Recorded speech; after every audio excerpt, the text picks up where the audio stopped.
बच्चों आज की इस क्लास में हम लोग सफलता बैच के 13 नंबर प्रैक्टिस सेट को सॉल्व कर रहे हैं। इससे पहले 12 प्रैक्टिस सेट हम लोग सॉल्व कर चुके हैं। आप हर एक वीडियो को देखना अगर चाहते हैं तो एक प्लेलिस्ट बनी है बच्चों सफलता बैच के नाम से। वहाँ से बच्चों आप जाकर इसकी हर एक प्रैक्टिस सेट को अच्छे से देख सकते हैं। चलिए स्टार्ट करते हैं बच्चों आज की इस क्लास को। स्टार्ट करेंगे बच्चों हम लोग बहुविकल्पी प्रश्नों से। पहला बहुविकल्पी प्रश्न बच्चों मल्टीपल चॉइस क्वेश्चन आपके सामने लिखा हुआ है। एक इलेक्ट्रॉन जिस पर आवेश ई तथा द्रव्यमान m एक समान वैद्युत क्षेत्र E में गतिमान है। इसका त्वरण होगा एक्सेलरेशन बच्चों पूछा जा रहा है। आपसे क्या-क्या दिया गया है? कभी बच्चों कोई भी न्यूमेरिकल आया करे, तो आप सबसे पहले ये लिखने का प्रयास करें कि उसमें क्या-क्या मान दिया गया है। आपसे सबसे पहले कहा गया आवेश E है, तो आपने आवेश जिसको डिनोट किया जाता है बच्चों Q से चार्ज और इसकी वैल्यू कितनी दी गई है E। द्रव्यमान बच्चों m कितना दिया गया है? द्रव्यमान की वैल्यू m दी गई है। मास एक समान वैद्युत क्षेत्र इलेक्ट्रिक फील्ड की वैल्यू बच्चों कितनी दी गई है? ई वैद्युत क्षेत्र। इसका त्वरण एक्सेलरेशन बच्चों आपको बताना है ए की वैल्यू कितनी होगी। त्वरण को ए से डिनोट किया जाता है। जो यहाँ पे सबसे पहली बात जो है वो ई दिया गया है और क्यू भी हमारे पास है। तो आप जानते हैं एक फार्मूला होता है ई बराबर एफ अपॉन क्यू। ठीक है, यहाँ से बच्चों क्यू को क्या लिखना है? क्यू की जगह ई लिखना है। ऐसे सवाल लिखा है तो क्यू की जगह ई लिख दिया। एफ बराबर बच्चों आप बचपन से पढ़ रहे हैं एफ बराबर होता है एम ए। तो एफ की जगह क्या लिख दिया गया है? M A. और इक्वल में बच्चों क्या लिखा हुआ है? ई। इसके बाद हम लोगों ने क्या किया है? ई बच्चों ये डिवाइड में है, इधर आएगा मल्टीप्लाई में। तो ई इंटू स्मॉल ई बराबर एम ए। एम बच्चों ये गुणे में है, मल्टीप्लाई में, इधर आएगा डिवाइड में। तो यहाँ पे ए अकेला बचेगा। तो ए की value capital E small E by M. यानी बच्चों कह सकता हूँ कि जो इलेक्ट्रॉन का त्वरण है, एक्सेलरेशन है, वो ई बाई एम आ जाएगा। तो कौन सा ऑप्शन बच्चों सही हो रहा है? Option number second.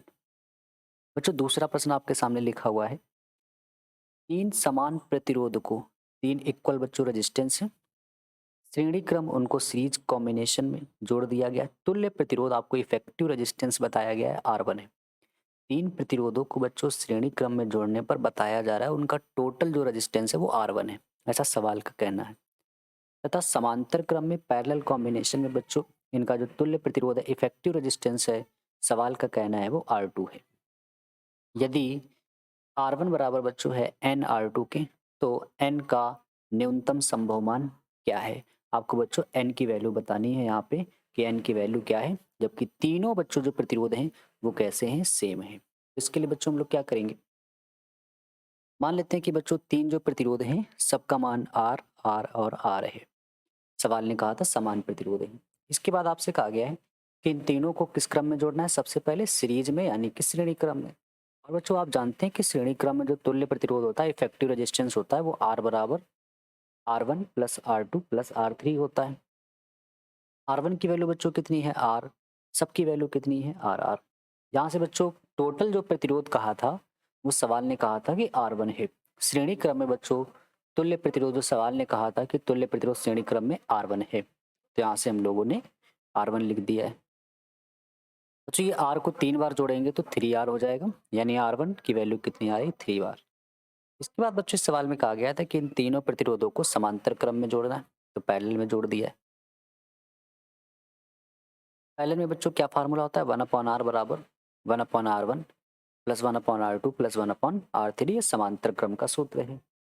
समांतर में बच्चों इन्होंने कहा है कि जो टोटल प्रतिरोध है वो है R2। इन सभी की वैल्यू को बच्चों हम लोगों ने RR लिख दिया है। एलसीएम सेम है, 1 1 1 तो 3/R हो जाएगा, 3/R। यहाँ से बच्चों अगर हम लोग इसको रिवर्स करेंगे, उल्टा करेंगे, तो R2 की वैल्यू R ऊपर हो जाएगा, 3 नीचे। R2 की वैल्यू बच्चों R/3 आ रही है। यहाँ से बच्चों हम लोग क्या करेंगे? सवाल में आपको डाटा दिया गया है कि R1 बराबर है nR2 के। R1 की वैल्यू बच्चों सवाल में कितनी निकल के आ गई है? 3R। और R2 की वैल्यू बच्चों कितनी है? R/3। R से R कैंसिल हो रहा है। इसके बाद क्या बचेगा? 3n/3। 3 का मल्टीप्लाई बच्चों 3 से करा देंगे तो n की वैल्यू क्या आ रही है? 9। ठीक है, ये बच्चों था दूसरा मल्टीपल चॉइस क्वेश्चन, दूसरा बहुविकल्पी। चलते हैं इसके बाद बच्चों हम लोग तीसरे बहुविकल्पी प्रश्न पर। देखिए क्या लिखा हुआ है कि एक समान चुंबकीय क्षेत्र में आवेशित कण के वृत्तीय पथ की त्रिज्या अनुक्रमानुपाती होती है, डायरेक्टली प्रोपोर्शनल है। क्या रेडियस किसके डायरेक्टली प्रोपोर्शनल है, ये पूछा जा रहा है। बच्चों सबसे पहले सवाल को ध्यान से देखें। एक समान चुंबकीय क्षेत्र यानी कि मैग्नेटिक फील्ड कैसा है, सेम है। आवेशित कण यानी चार्ज भी होगा। वृत्तीय पथ की त्रिज्या, तो आप बच्चों जानते हैं आर बराबर होता है mv अपॉन क्यूबी, ठीक है। यहाँ से बच्चों आप जानते हैं जो mv होता है, आपने क्लास 12th में भी पढ़ा होगा, 11th में भी पढ़ा है बच्चों, p बराबर होता है mv। p क्या है, संवेग मोमेंटम, तो p बराबर mv होता है। तो जहाँ पे mv लिखा वहाँ पे हम लोग p लिख सकते हैं, तो mv की जगह हम लोगों ने क्या लिख दिया है, p अपॉन में बच्चों क्या लिखा है, qb। बच्चों अनुक्रमानुपाती का मतलब क्या है, डायरेक्टली प्रोपोर्शनल। तो बच्चों आर किसके डायरेक्ट समानुपाती हो रहा है, तो आप कहेंगे सर पी के, और पी क्या है बच्चों, संवेग। तो यहाँ से बच्चों कह सकते हैं कि आर जो है यानी त्रिज्या जो है वो संवेग के अनुक्रमानुपाती होती है। तो कौन सा ऑप्शन बच्चों सही हो गया, सेकंड। इसके बाद बच्चों चलते हैं फोर्थ मल्टीपल चॉइस क्वेश्चन पे। देखिए क्या लिखा है कि दिए गए गेटों के संयोजन से निर्गत y बराबर 1 प्राप्त करने के लिए क्या करना होगा। बच्चों ये फिगर भी साथ में दिया गया है। आपसे कहा गया है कि इस y का मान 1 प्राप्त करना है। y की वैल्यू बच्चों इस जगह से आपको 1 फाइंड करना है। तो कैसे 1 मिलेगा, देखिए आपको बच्चों पता है ये वाला जो गेट है इस गेट का नाम होता है बच्चों और गेट। और गेट का बच्चों काम क्या होता है, चीज़ों को प्लस करता है। और एंड गेट का बच्चों ये साइन है डी की तरह, और ये क्या करता है, ये चीज़ों को मल्टीप्लाई करा देता है, ठीक है। अब बच्चों अगर ऑप्शन में थर्ड ऑप्शन को उठाऊं, ठीक है, आप फर्स्ट सेकंड फोर्थ को भी लेके ट्राई करना, मैं थर्ड ऑप्शन पे चेक करा रहा हूँ आपको। थर्ड ऑप्शन में आप देख रहे हैं ए की वैल्यू 1 है, बी की वैल्यू 0 है, सी की वैल्यू 1 है। आप यहाँ पे ए और बी रखिए। ए बी की वैल्यू कितनी, 1 और 0। 1 और 0 बच्चों जैसे इस गेट में जाएंगे प्लस होगा, और 1 और 0 को बच्चों जब प्लस करेंगे तो क्या निकल के आएगा, 1। यानी इस लाइन से बच्चों यहाँ से कितना जा रहा है, 1 आ रहा है। सी की वैल्यू बच्चों कितनी भेजी जा रही है, 1। तो यहाँ से 1 आ रहा है, इधर से 1 आ रहा है, इंटू कराएंगे तो 1 और 1 का इंटू बच्चों कितना आ जाएगा, 1। यानी कि बच्चों अगर y का मान 1 फाइंड करना है तो इसके लिए आपको a की वैल्यू 1, b की वैल्यू 0 और c की वैल्यू 1 होनी चाहिए। बाकी आप देख रहे हैं बच्चों किसी भी ऑप्शन में c की वैल्यू 0 1 नहीं दी गई है, इसलिए बच्चों केवल ऑप्शन नंबर थर्ड सही है। इसके बाद बच्चों पांचवें प्रश्न पर चलते हैं। पांचवा प्रश्न बच्चों क्या है, इससे पहले भी बच्चों हम लोगों ने इस तरह के कई सारे प्रश्न लगाए हैं। दी गई अभिक्रिया में x है, आपको बच्चों एक रिएक्शन दी गई है और आपसे इसमें पूछा जा रहा है कि x की वैल्यू क्या है। सबसे पहले बच्चों आप देखिए, मैंने इस तरह के प्रश्नों को करने के लिए आपको एक बहुत बड़ी बात बताई है कि आप इन लगभग 5 संकेतों को बच्चों सिंबल्स को याद कर लें।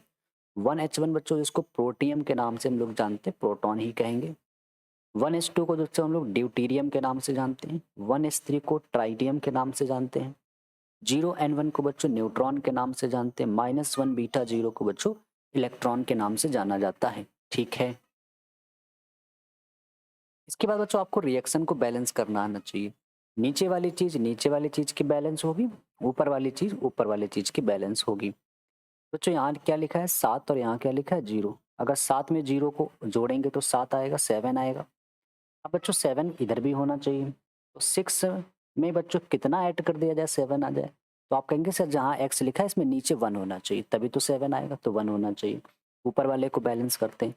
बच्चों यहाँ पे 14 लिखा है, ये 1, तो टोटल कितना हो रहा है 15, तो इधर भी 15 होना चाहिए। तो बच्चों यहाँ पे 14 है, यानी कितने की कमी हो रही है, 1 की, 1 की, तो ऊपर भी 1 होगा। बच्चों 1 1 किस में होता है, 1 1 आप कहेंगे सर h में होता है, तो बीच में क्या लिख देंगे, h लिख देंगे। और बच्चों इसी चीज़ को हम लोग क्या कहते हैं, प्रोटॉन, ठीक है। यानी बच्चों जो x था वो वास्तव में क्या था, प्रोटॉन था, ठीक है। तो बैलेंसिंग से आप इस सवाल को लगा सकते हैं। इसके बाद बच्चों अगला सवाल दिया गया है कि E बराबर 100 cos 6 इंटू 10 की power 80 plus 4x volt by meter से निरूपित एक समतल विद्युत चुम्बकीय तरंग के संचरण के माध्यम का अपवर्तनांक बच्चों रिफ्रैक्टिव इंडेक्स आपको फाइंड करना है। तो रिफ्रैक्टिव इंडेक्स बच्चों कैसे फाइंड करेंगे, सबसे पहले इक्वेशन आपको दी गई है, इक्वेशन लिख लेंगे। ई नॉट की वैल्यू बच्चों कितनी है, 100 है। ओमेगा की वैल्यू बच्चों कितनी है, 6 इंटू 10 की पावर 8 है। ए की वैल्यू बच्चों कितनी दी गई है, 4 दी गई है, यहाँ से 4 लिख दिया गया है। बच्चों आप जानते हैं ओमेगा अपॉन के इज इक्वल टू वी भी होता है। आप ओमेगा अपॉन के की जगह सी भी लिख सकते हैं, लेकिन बच्चों यहाँ पे बात हो रही है अपवर्तनांक। जब भी अपवर्तनांक पूछा जाए रिफ्रैक्टिव इंडेक्स, तो यहाँ पे आप वी ही लिखें, ठीक है। बच्चों ओमेगा की वैल्यू कितनी दी गई है, 6 इंटू 10 की पावर 8। के की वैल्यू सवाल में कितनी दी गई है, 4। उससे ये कैंसिल आउट हो रहा है, तो 3/2 10 की पावर 8 बच्चों ये v आ गया। आपसे क्या पूछा गया है? रिफ्रैक्टिव इंडेक्स अपवर्तनांक आप जानते हैं n बराबर बच्चों होता है c/v। c velocity of light 3 into 10 की पावर 8 प्रकाश की चाल। v की वैल्यू बच्चों सवाल में अभी हम लोगों ने निकाली है 3/2 3/2 10 की पावर 8। 3/2 2 कहाँ चला जाएगा ऊपर 10 की पावर 8 बच्चों ये चीज़ पूरी पूरी कैंसिल आउट हो रही है, तो n की वैल्यू क्या आ रही है 2। ठीक है, उम्मीद कर रहा हूँ कि बच्चों आप 6 के 6 बहुविकल्पी मल्टीपल चॉइस क्वेश्चन समझ चुके होंगे। चलते हैं बच्चों इसके बाद हम लोग अति लघु उत्तरी प्रश्नों पर। पहला प्रश्न बच्चों आपके सामने लिखा हुआ है कि वेरी शॉर्ट क्वेश्चन पे चलते हैं बच्चों। किसी आवेशित संधारित्र कैपेसिटर की बच्चों कैपेसिटी धारिता बताई गई है कितनी c, तो धारिता को लिख लिया c, तथा संचित ऊर्जा यू जूल है। ऊर्जा बच्चों कितनी दी गई है यू। संधारित्र की प्लेटों पर आवेश का व्यंजक बच्चों आपको जो एक्सपेंशन बनाना है बच्चों वो किसका आवेश का बताना है। तो बच्चों यहाँ से कैसे निकालेंगे, आप जानते हैं ऊर्जा और सी कैपेसिटी धारिता, ऐसा कौन सा बच्चों फार्मूला है जिसमें ऊर्जा और सी दोनों आते हैं। तो सर आप कहेंगे कि U बराबर होता है 1/2 Q² / C। बहुत कम बच्चों को ये फार्मूला पता होता है, ज़्यादातर बच्चों ने याद किया होता है कि U बराबर होता है हाफ CV²। लेकिन बच्चों हमें इस फार्मूले को ऐसा कन्वर्ट करना है कि जिसमें क्या आ जाए आवेश। तो यहाँ से किस अक्षर को हटाना पड़ेगा V को, क्योंकि इसमें कहीं बच्चों वोल्टेज का कोई जिक्र नहीं। तो बच्चों आप जानते हैं Q बराबर क्या होता है CV। यहाँ से बच्चों अगर V की वैल्यू निकालेंगे तो C नीचे आएगा, तो Q/C इज इक्वल टू क्या हो जाएगा V, यानी V की जगह Q/C लिख सकते हैं। तो जैसे बच्चों आप V की जगह Q/C लिखेंगे तो Q²/C², एक C से C कट जाएगा, तो यही फार्मूला निकल के आ जाएगा। जो आवेश का व्यंजक निकालना है तो क्या करेंगे, चार्ज को अकेला करेंगे। तो ये दोनों चीज बच्चों डिवाइड में इधर आएगी मल्टीप्लाई में, तो 2C ये पहले से था और ये क्या लिखा है ऊर्जा, इधर क्या बचेगा बच्चों Q²। स्क्वायर जब बच्चों उधर जाएगा तो क्या लग जाएगा अंडर रूट, तो यानी Q की वैल्यू अंडर रूट 2CU आ जाएगी। और आपको बच्चों यही ऊर्जा का बताना था फार्मूला। इसके बाद बच्चों अगला फार्मूला क्या लिखा है, अगला सवाल क्या लिखा है, प्रकाश वैद्युत प्रभाव क्या है। बच्चों इससे पहले भी हम लोगों ने प्रकाश वैद्युत प्रभाव फोटो इलेक्ट्रिक की डेफिनेशंस को समझा है, आज वापस एक बार फिर से समझते हैं। देखिए क्या है प्रकाश वैद्युत प्रभाव बच्चों। जब किसी प्रकाश सुग्राही धातु पर बच्चों, ये प्रकाश सुग्राही एक धातु है, सरफेस है, और इस सतह पर आप प्रकाश आपतित होता है। आप देख रहे हैं बच्चों इस सरफेस पे क्या हो रहा है कि ये लाइट पड़ रही है। जैसे बच्चों ये लाइट पड़ती है तो क्या होता है कि इसकी सरफेस से इलेक्ट्रॉन निकलने लगते हैं। तो मैं अगर आपसे पूछूं कि इलेक्ट्रॉन क्यों निकल रहे हैं तो आप कहेंगे सर इसकी सतह पर जैसे ही प्रकाश पड़ा तब इलेक्ट्रॉनों ने निकलना प्रारंभ किया है। इसका मतलब है बच्चों ये जो पूरी की पूरी घटना हो रही है वो प्रकाश पर निर्भर कर रही है। बच्चों इसी इलेक्ट्रॉनों का निकलना कहलाता है प्रकाश वैद्युत प्रभाव। प्रकाश के प्रभाव के कारण बच्चों ये घटना हो रही है, इसीलिए इसका नाम पड़ा है प्रकाश वैद्युत प्रभाव। ठीक है, अब बच्चों देखिए इस चीज को पूरे डेफिनेशंस को इस फिगर से रिलेट करके देखें। जब किसी प्रकाश सुग्राही धातु की सतह पर प्रकाश आपतित होता है तो उसकी सतह से इलेक्ट्रॉनों का उत्सर्जन प्रारंभ हो जाता है। इस घटना को प्रकाश वैद्युत प्रभाव कहते हैं। और बच्चों जो इलेक्ट्रॉन निकले इनका क्या नाम होता है, तथा उत्सर्जित इलेक्ट्रॉनों को फोटो इलेक्ट्रॉन कहते हैं। ठीक है, तो उम्मीद कर रहा हूँ कि बच्चों आप इस डेफिनेशंस को समझ रहे होंगे। चलते हैं बच्चों इसके बाद हम लोग तीसरे प्रश्न पर।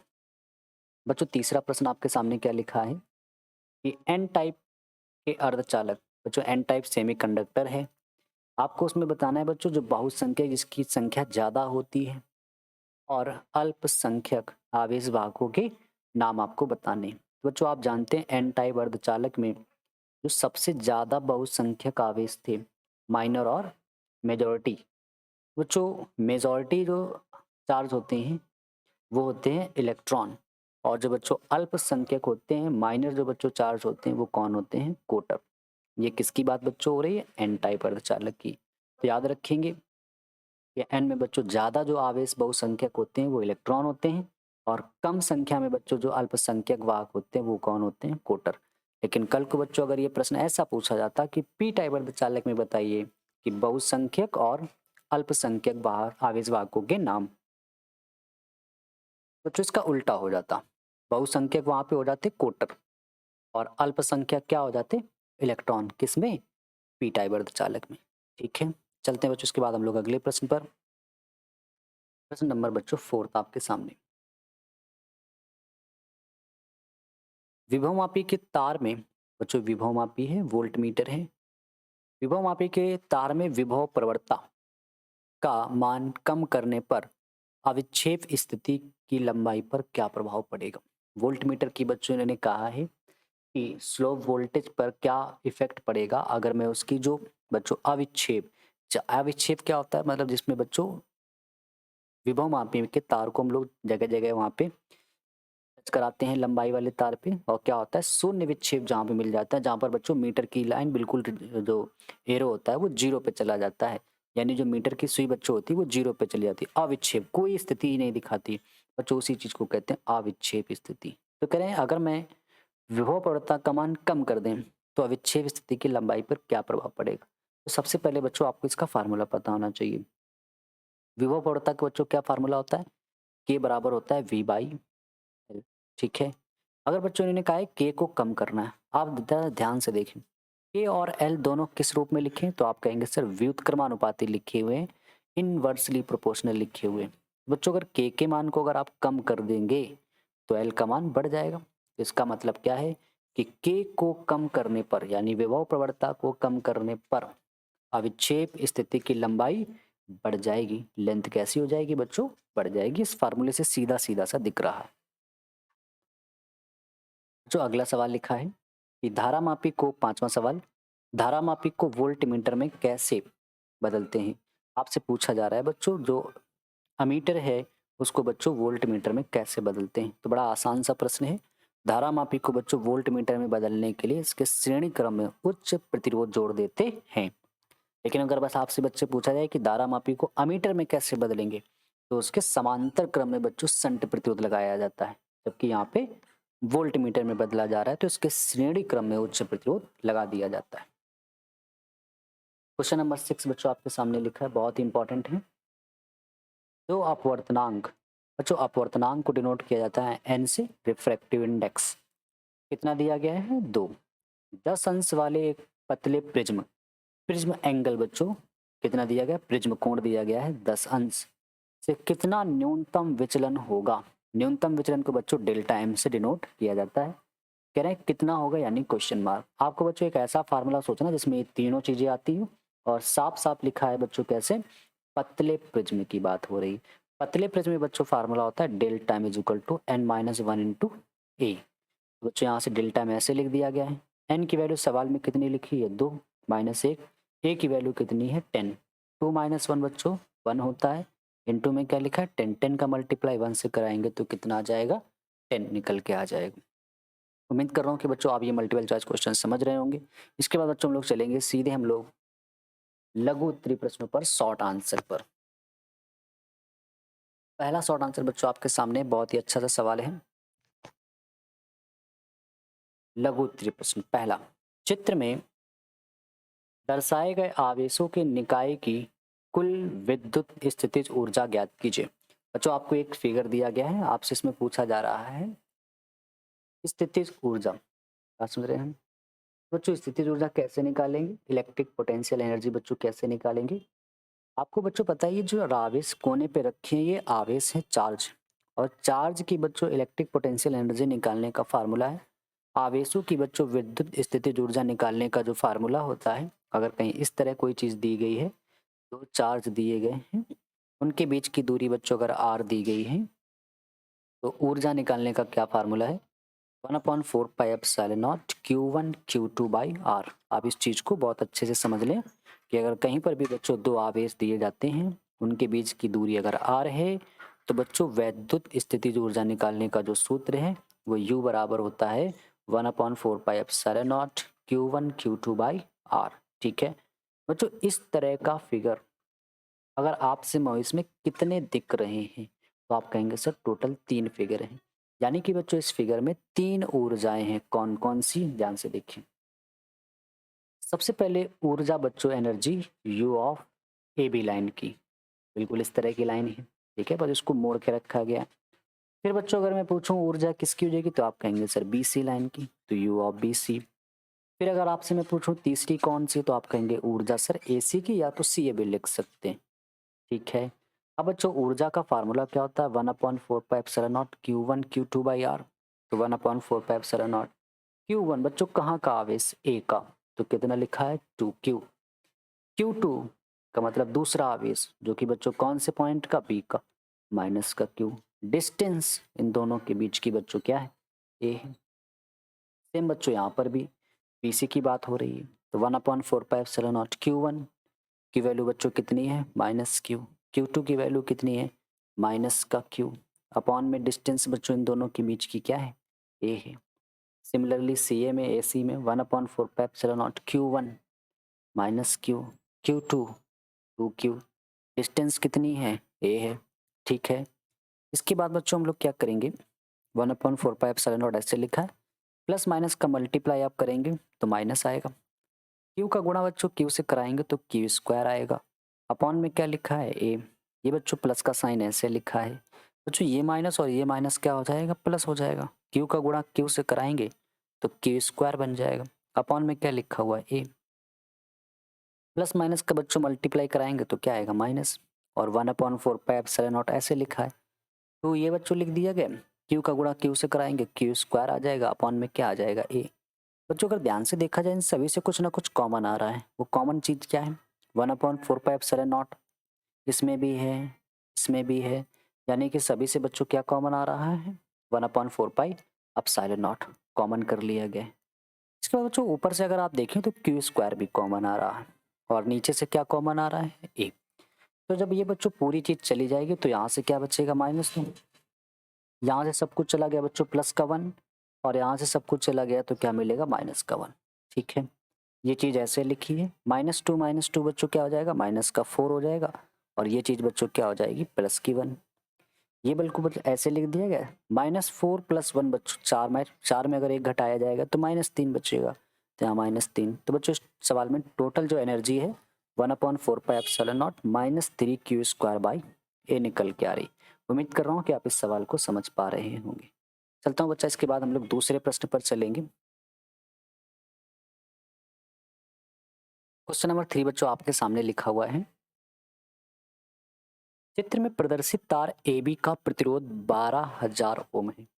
जो तार AB का प्रतिरोध, प्रतिरोध का मतलब हो गया रेजिस्टेंस, जिसको डिनोट बच्चों करते हैं R से, और किसका प्रतिरोध, AB का, कितना दिया गया है, 12,000। बच्चों यहाँ पे 12,000 लिखा हुआ है, तो 12,000। देखिए बच्चों सवाल में 12,000 जो लिखा है वो वहाँ पे मिसप्रिंट है, वहाँ पे 1200 ही होगा। ठीक है। इसके बाद तथा उसके दोनों सिरों के बीच 220 वोल्ट का विभवांतर है। विभवांतर बच्चों यानी पोटेंशियल, यानी कि V किसके बीच बात हो रही थी, AB की, तो यहाँ पे AB लिख दिया गया है। इसके बाद बच्चों कितना दिया गया है, ये 220 वोल्ट दिया गया। आगे क्या लिखा है, वोल्ट मीटर V का प्रतिरोध, आप बच्चों सिंबल देख रहे होंगे यहाँ पे, ये वोल्ट मीटर बना है, यानी इस वोल्ट मीटर V का प्रतिरोध रेजिस्टेंस दिया गया है। बच्चों कितना दिया गया है, 6000 दिया गया है। तो यहाँ से बच्चों हम लोग क्या लिखेंगे, वोल्ट मीटर का प्रतिरोध बच्चों कितना दे दिया गया है, 6000 दे दिया गया है। आगे बढ़ती है, तार पर बिंदु सी पर, तार पर बिंदु सी बिंदु ए से 1/4 दूरी पर है, 1/4 डिस्टेंस है बच्चों। आपसे कहा जा रहा है कि तार पर बिंदु सी, आप फिगर देखें, तार पर बिंदु सी बिंदु ए से 1/4 पर दूरी पर है, यानी जो सी है बच्चों इस पॉइंट ए से 1/4 डिस्टेंस पर है। यानी बच्चों मैं क्या कह सकता हूँ कि ए लेंथ ऑफ ए सी पूरे लंबाई का 1/4 है। ठीक है, जो पूरी लेंथ दी गई उसका 1/4 है।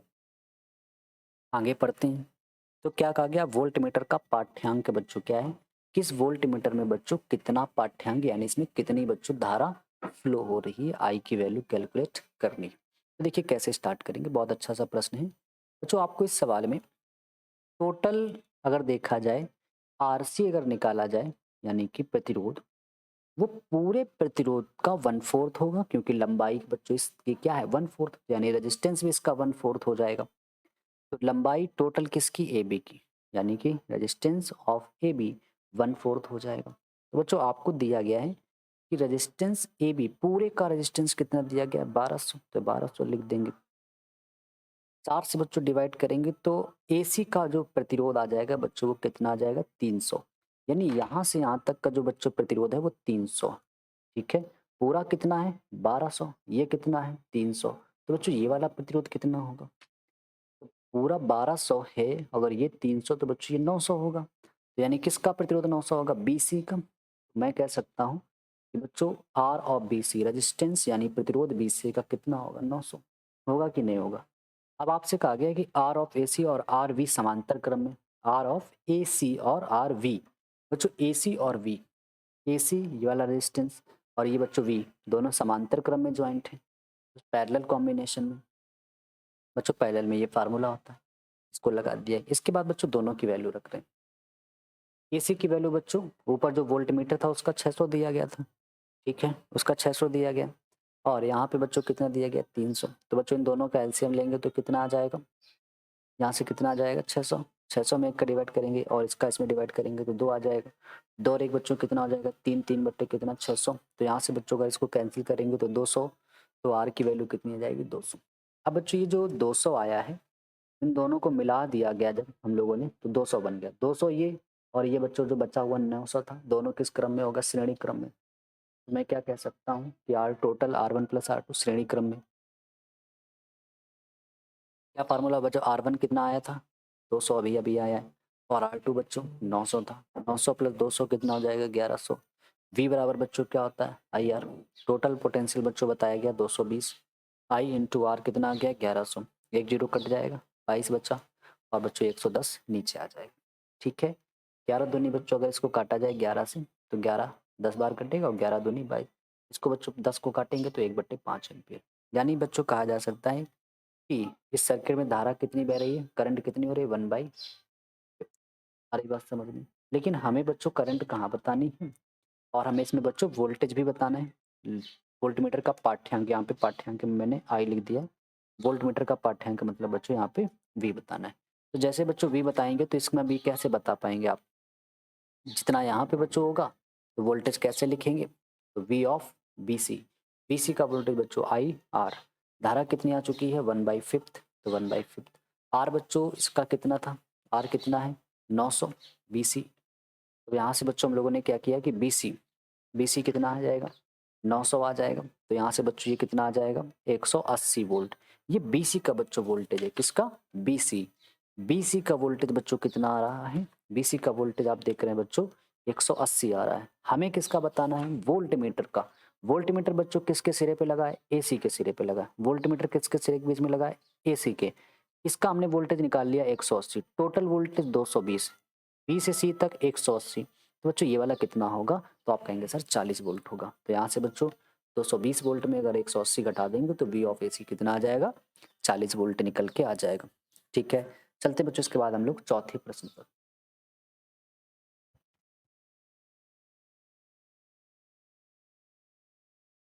चौथा प्रश्न बच्चों आपके सामने लिखा हुआ है कि प्रकाश का विवर्तन क्या है।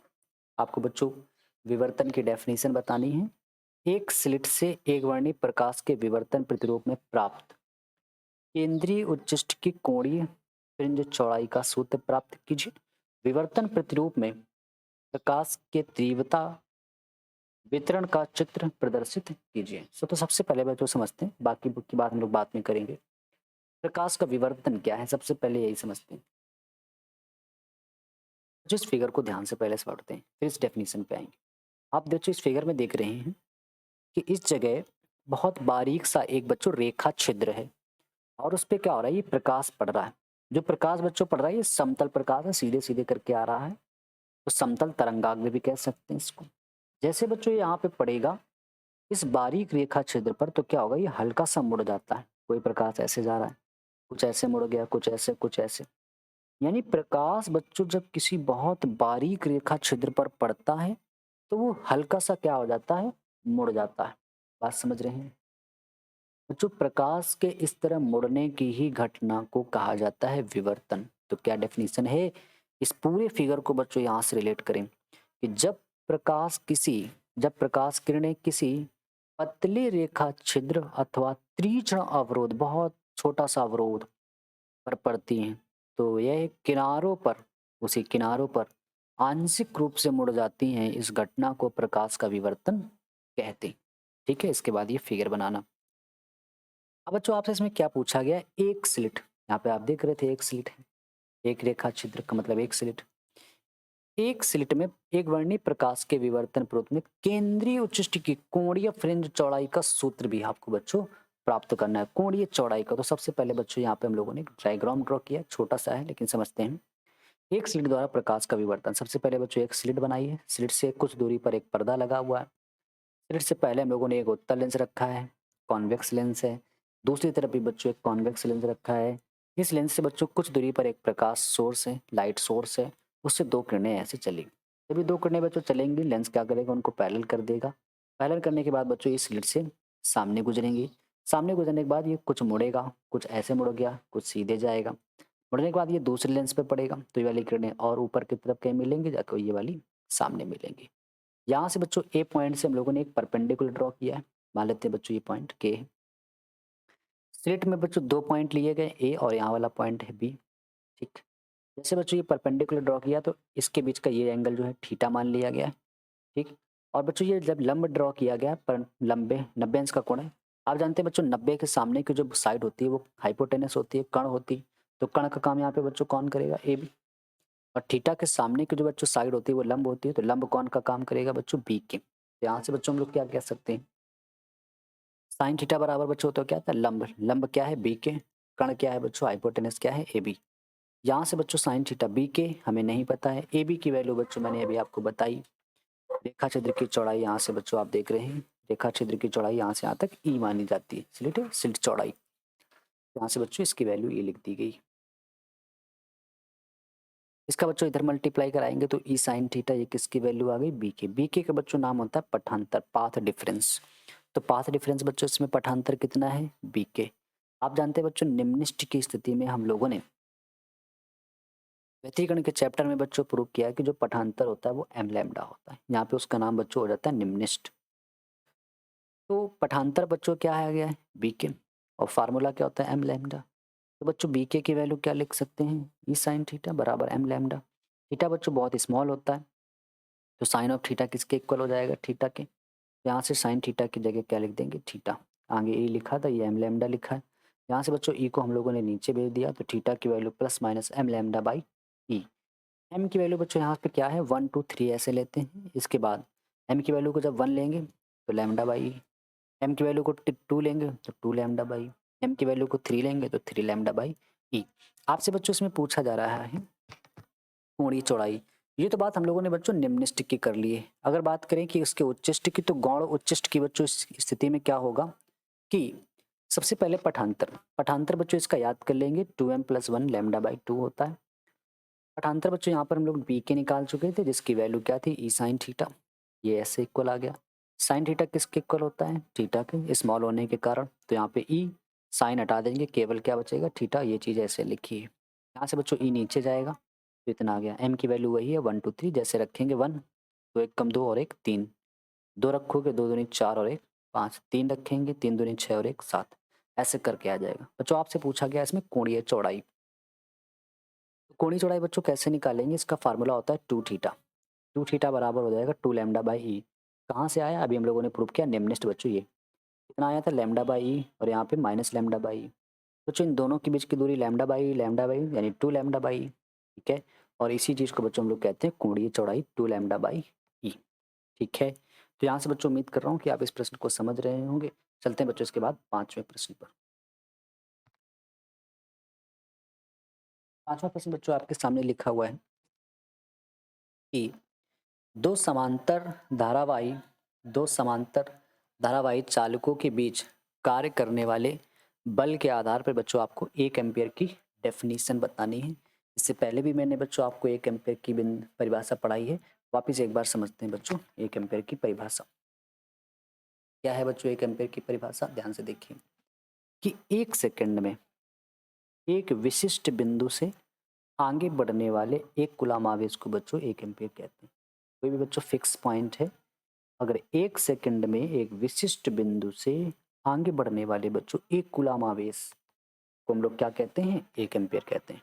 और बच्चों 1 एम्पियर की जो वैल्यू होती है वो फिक्स होती है 6.25 इंटू 10⁻18 इलेक्ट्रॉन पर सेकेंड। ठीक है। इसके बाद बच्चों आपसे इस सवाल में पूछा गया है कि चित्र में 2 समांतर चालकों में धाराएं विपरीत दिशा में प्रवाहित हो रही हैं। आप देख रहे हैं बच्चों एक फिगर है ये, और इसमें जो करंट का फ्लो है बच्चों, एक में ऊपर जा रहा है, इसमें नीचे की तरफ जा रहा है विपरीत डायरेक्शन में। आपसे फिर क्या कहा गया है, चालक एक्स में धारा आई क्या होगी। ये चालक बच्चों एक्स है, कंडक्टर एक्स है, इसमें आई की वैल्यू आपसे पूछी जा रही है, जिससे कि बिंदु पी पर एक पॉइंट पी है और उत्पन्न चुंबकीय क्षेत्र क्या हो जाए, शून्य हो जाए। मैग्नेटिक फील्ड बच्चों पी पर कितना लेना है, 0। चालक वाई में धारा 10 एम्पियर है, यहाँ पे बच्चों करंट 10 एम्पियर बताई जा रही है।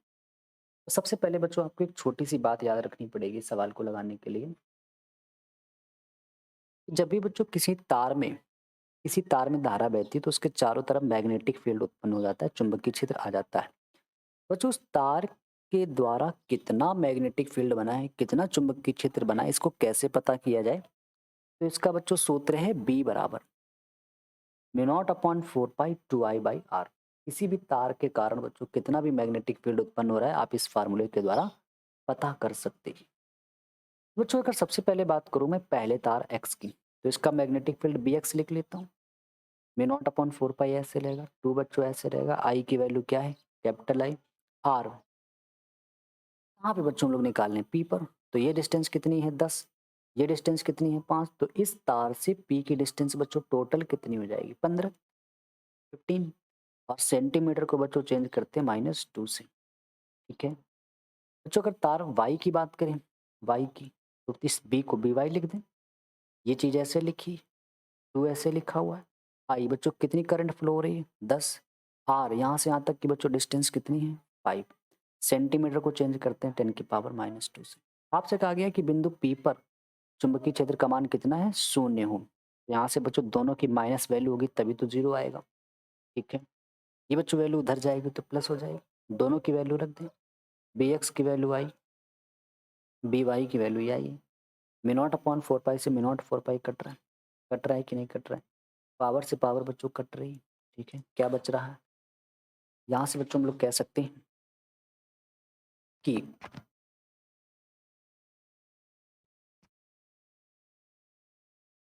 बच्चों ऊपर क्या लिखा है 2i। बच्चों ये पावर से पावर कैंसिल होगी, 5 को 15 से काटेंगे तो 3 बार कटेगा। ऊपर क्या लिखा है 20, 2 को बच्चों 20 से काटेंगे तो कितना आएगा 10 आएगा, 3 का इधर गुणा करा देंगे तो 30। यानी बच्चों जो आई की वैल्यू थी वो कितनी थी, 30 एम्पियर थी। ठीक है, उम्मीद कर रहा हूँ कि बच्चों आप लघु प्रश्नों को भी समझ रहे होंगे। चलते हैं बच्चों इसके बाद सीधे हम लोग एक लॉन्ग आंसर पे।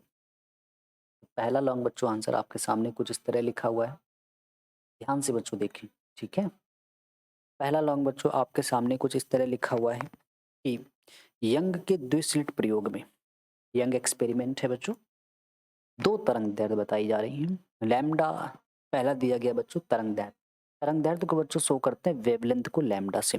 पहली तरंग दैर्ध्य है तो लैम्डा 1 कितनी दी गई है 6000 एंगस्ट्रॉम। ठीक है, तथा 5000 एंगस्ट्रॉम है। दूसरी तरंग दैर्ध्य है, तरंग दैर्ध्य को लैम्डा से, दूसरी है तो 2 कितनी दी गई है 5000 एंगस्ट्रॉम प्रयुक्त किया जाता है। स्लिटों के बीच की दूरी बच्चों, दोनों स्लिटों के बीच की दूरी दी गई है कितनी, 1 मिलीमीटर। स्लिटों के बीच की दूरी को बच्चों डिनोट किया जाता है स्मॉल डी से, जिसकी वैल्यू कितनी दी गई है 1.0 मिलीमीटर। ठीक है, आगे पढ़ते हैं। स्लिटों व पर्दे के बीच की दूरी 1.0 मीटर है। स्लिट और पर्दे के बीच की दूरी को बच्चों डिनोट किया जाता है कैपिटल डी से, कैपिटल डी से बच्चों डिनोट किया जाता है, इसकी वैल्यू कितनी दी गई है 1.0 मीटर। ठीक है, इसके बाद बच्चों फिर आपसे क्या कहा गया है कि नंबर 1 पे कहा गया है कि 6000 एंगस्ट्रॉम तरंग दैर्ध्य के लिए पर्दे पर केंद्रीय उच्च से द्वितीय यानी सेकंड अदीप्त फ्रिंज की दूरी। बच्चों सेकंड अदीप्त की दूरी, तो ध्यान से देखें बच्चों, सेकंड अदीप्त द्वितीय अदीप्त फ्रिंज की दूरी, अदीप्त का फार्मूला आपको पता होना चाहिए, बहुत इंपॉर्टेंट फार्मूला जरूर याद कर लें। अगर आप इसकी प्रूविंग देखना चाहते हैं बच्चों, फिर से मैं आपको बता दूं कि फिजिक्स प्रूविंग क्लास 12 नाम से बच्चों एक प्लेलिस्ट बनी है, आप उसमें जाकर चैनल पे जाइए, प्लेलिस्ट ऑप्शन में जाइए, फिजिक्स प्रूविंग क्लास 12 नाम से बच्चों प्लेलिस्ट बनी है। फिजिक्स की हर एक प्रूविंग को मैंने बच्चों वहाँ पे पढ़ाया है। एक भी रुपए आपसे फीस भी नहीं ली गई है। ए टू जेड बच्चों कंप्लीट कोर्स फिजिक्स का फ्री है। प्लेलिस्ट वगैरह बनी है, आप एक एक करके वहाँ से जाके वीडियो देखें और उसको पढ़ें समझें। वहाँ पर बच्चों ये प्रूविंग मैंने कराई है। इसके बाद बच्चों आपको सेकंड बताना है, तो एम की जगह 2 लिख दिया, एम की जगह 2 लिख दिया, ई की जगह बच्चों 1 लिख दिया गया है। लैम्डा किस तरंगदैर्घ्य के लिए? 6000 के लिए, क्योंकि हमारे पास 2 वेवलेंथ है। कौन सी रखना है? सवाल खुद कह रहा है 6000 के लिए। एंगस्ट्रॉम को बच्चों चेंज करते हैं -10 से, एंगस्ट्रॉम 2 इंटू स्मॉल डी की वैल्यू बच्चों 1.0 मिली को चेंज करेंगे 10⁻³ से। इसके बाद बच्चों यहाँ से कैलकुलेशन को करना है। 2 का गुणा 2 से कराएंगे कितना आएगा? 4, 4 में 1 कम कर देंगे कितना आएगा? 3। यहाँ से बच्चों 3 लिख दिया गया ये, ठीक है। इसके बाद फिर देखें, आप देखिए बच्चों, इस 2 को 6 से काटेंगे कितना आएगा? 3, 3 आएगा कि नहीं आएगा? बच्चों इस पावर -3 को इस 7 से कैंसिल कर दें, माइनस की सॉरी इस -3 को इस -10 से कैंसिल करेंगे, -7 आएगी। और -7 को बच्चों ये 3 जीरो प्लस के भी तो हैं, 3 प्लस 7 माइनस कितनी पावर बचेगी? -4। 3 इंटू 3 10⁻⁻⁴। 3 का बच्चों 3 से मल्टीप्लाई कराएंगे तो कितना आ जाएगा? 9 पावर ऐसे लिखी। अगर बच्चों इसको मानक रूप में चेंज किया जाए स्टैंडर्ड फॉर्म में, तो इसका पॉइंट आप जानते हैं बिल्कुल पीछे है। इस पॉइंट को बच्चों अगर एक अंक इधर शिफ्ट किया जाए तो पावर प्लस में बढ़ेगी, तो प्लस 1 प्लस 4 माइनस तो माइनस की 3 हो जाएगी, ठीक है। तो -3 को आप जानते हैं मिलीमीटर लिख सकते हैं। बच्चों इस सवाल का आंसर क्या आ जाएगा? 0.9 मिलीमीटर, ठीक है। इसका बच्चों दूसरा पार्ट भी है, लॉन्ग आंसर है। 5000 एंगस्ट्रॉम तरंगदैर्घ्य के लिए पर्दे पर केंद्रीय उच्च से प्रतिदीप्त की दूरी, जो अभी अदीप्त की दूरी निकाली है, अब दीप्त की दूरी निकाल ली, ब्राइट फ्रिंज। बच्चों वाई एम बराबर दीप्त फ्रिंज का formula M D lambda by D होता है। तृतीय दीप्त तो एम की जगह 3, एम की जगह 3, कैपिटल डी दिया गया था 1, लैम्डा की वैल्यू सवाल खुद बता रहा है 5000, और एंगस्ट्रॉम को चेंज करेंगे -10 से। प्लेटों के बीच की दूरी थी 1 मिलीमीटर, तो 1 इंटू 10⁻³ मिली को चेंज किया गया, -3 से 10 की पावर। जो यहाँ से 5 का गुणा 3 से कराएंगे 15। इसके बाद ध्यान से देखें, 3 पावर 10 से कैंसिल कितनी बचेंगी? -7 पावर बचेगी, 3 पावर ये प्लस की, 3 प्लस 7 माइनस तो कितनी बचेगी? -4। इसका बच्चों पॉइंट यहाँ पर है लास्ट में, एक अंक इधर शिफ्ट करेंगे प्लस में बढ़ेगी, तो +1 प्लस और 4 माइनस तो बच्चों कितनी पावर बचेगी? -3, तो 1.5। 10⁻³ को मिली लिख दिया जाता है, तो y3 की वैल्यू 1.5 मिलीमीटर। बच्चों इसका तीसरा सबसे इंपॉर्टेंट पार्ट यही वाला है। क्या कहा गया है कि केंद्रीय उच्च से वह न्यूनतम दूरी, शब्द पे ध्यान दें, केंद्रीय उच्च से वह न्यूनतम दूरी जहां पर दोनों तरंगदैर्घ्य, दोनों कौन कौन से शुरुआत में बताई गई थी? 6 और 5 से उत्पन्न दीप्त फिंजे। और शब्द पे ध्यान दें, पहली बात तो दोनों तरंगदैर्घ्य, और दूसरी बात क्या? दीप्त फ्रिंजे। और तीसरी बात क्या कह रहा है? संपाती होनी चाहिए। बच्चों जो तीनों लाइनें हैं वो कैसी होनी चाहिए? संपाती भी होनी चाहिए दोनों, ठीक है। तो बच्चों दीप्त फिंज की बात है, और अभी मैंने आपको दीप्त का ये वाला फार्मूला बताया है। तो यहाँ से बच्चों हम लोग क्या कह सकते हैं कि अगर बात दीप्त की ही हो रही है तो दीप्त का फार्मूला तो हमें पता ही है। क्या पता है? कि M D lambda 1 by D, lambda 1 कह रहे हैं क्योंकि दोनों तरंगदैर्घ्य कहा था सवाल में, तो पहली तरंगदैर्घ्य को लैम्डा 1, दूसरे की बात करेंगे N D lambda by D. यहाँ से बच्चों हम क्या कह सकते हैं कि एम इसमें में लिख देना क्योंकि दोनों तरंगदैर्घ्य के अलग अलग होगा, ठीक है, तो इसको एन मान लेते हैं। यहाँ से बच्चों D D D D cut जाएगा, एम लैम्डा 1 बराबर एन लैम्डा 2, एन को नीचे भेज देंगे, लैम्डा 2 ये इधर आएगा। तो यहाँ से बच्चों क्या है, लैम्डा 2 की वैल्यू सवाल में 5000 थी, लैम्डा 1 की वैल्यू 6000 थी। एंगस्ट्रॉम से एंगस्ट्रॉम 3 जीरो से 3 जीरो कट गए, क्या बचेगा? 5/6। यानी बच्चों जो एम का मान है वो 5वीं है और एन के हिसाब से देखा जाए तो 6वीं है। तो किसी एक से लगा लो, चाहे एम से लगा लो इस आंसर सवाल को, चाहे एन से लगा लो, ठीक है। तो हम लोग लगा लेते हैं एम से, 5वीं से। एम बच्चों कौन सी थी? पहले वाले के लिए, और पहले वाले के लिए बच्चों आप जानते हैं वेवलेंथ कितनी बताई गई थी? 6000 एंगस्ट्रॉम बताई गई थी। तो यहाँ से बच्चों हम लोग कह सकते हैं एम 5 आ चुका है, कैपिटल डी एक दिया ही था, लैम्डा की वैल्यू 6000, और एंगस्ट्रॉम को चेंज करते हैं -10 से। डी की वैल्यू सवाल में 1 मिलीमीटर थी, मिलीमीटर को चेंज किया 10⁻³ से। कैलकुलेशन का पार्ट है बच्चों, 6 का गुणा 5 से कराएंगे 30, 3 पावर इससे कैंसिल, 7 बचेगी, 7 में 3 जाएगी, फिर से 4 बचेगी, 4 पावर बच्चों एक माइनस में, 1 पावर प्लस में, तो कितना बचेगा -3। ठीक है, 10 का मतलब बच्चों 1 पावर होती है। यहाँ से 3 × 10 की पावर -3। यहाँ से मतलब क्या है, -3 को आप मिलीमीटर लिख सकते हैं। यानी y5 की वैल्यू बच्चों क्या आ गई, 3 मिलीमीटर। अब जो बच्चे सोच रहे हैं यहाँ से अगर मैं सर n की वैल्यू लेके 6 लगाता तब भी आंसर यही आएगा, बिल्कुल ही आंसर यही आएगा। बस बच्चों फ़र्क पता है क्या होगा? लैम्ब्डा जहाँ पे आपने 6000 लिखा है, वहाँ पे 5000 लेना पड़ेगा क्योंकि n दूसरी केस के लिए था और दूसरे केस के लिए बच्चों लैम्ब्डा की वैल्यू 5000 बताई गई। ठीक है? चलते हैं बच्चों इसके बाद हम लोग इसमें दूसरे लॉन्ग पे, और दूसरा लॉन्ग देखिए आपके सामने क्या लिखा है। चित्र में दर्शाए गए परिपथ में स्थायी अवस्था में दोनों संधारित्रों पर संचित आवेशों तथा विभवांतर की गणना कीजिए। बच्चों बहुत ही अच्छा सवाल है, थोड़ा सा लेंदी है, थोड़ा सा टिपिकल भी लगेगा, लेकिन अगर आप समझने का प्रयास करेंगे तो आपको बहुत चीजें सरल भी लगेंगी। ठीक है? देखिए समझते हैं। आपसे कहा गया कि चित्र में दर्शाए गए परिपथ में स्थायी अवस्था में, स्थायी अवस्था का मतलब बच्चों क्या होता है? सबसे पहले तो यही समझिए, वह अवस्था जहाँ पे संधारित्र में बहने वाली धारा 0 हो जाती है, उसमें धारा जाती ही नहीं है, उस बच्चों अवस्था को कहते हैं स्थायी अवस्था। ठीक है? तो दोनों संधारित्र, दोनों कैपेसिटर एक ही संचित आवेश, इन दोनों पर आपको चार्ज भी बताना है और विभवांतर V भी बताना है। देखिए कैसे बच्चों क्या होगा, संधारित्रों के पूर्ण आवेशित होने पर इसमें प्रवाहित धारा शून्य होगी, वही बात स्थायी अवस्था की। अगर बच्चों इसमें धारा ही नहीं जाएगी दोनों संधारित्रों पर, इसका मतलब है बच्चों मैं कह सकता हूँ ये दोनों संधारित्र हटा देते हैं, धारा ही नहीं जा रही।